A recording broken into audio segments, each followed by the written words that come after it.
কবে যে প্রেম করবো, গার্লফ্রেন্ড নিয়ে কবে যে ঘুরতে যাবো।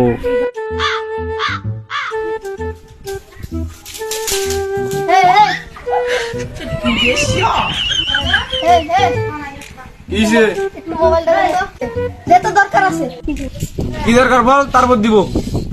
একটু দরকার আছে। কি দরকার বল, তারপর দিব।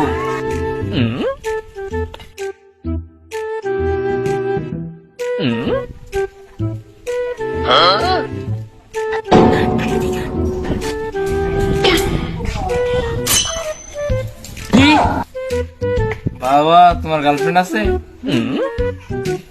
নে, অনেক বেশি টাকা নাই, পরে ঢুকিয়ে দিবা। কয় টাকা নিবি?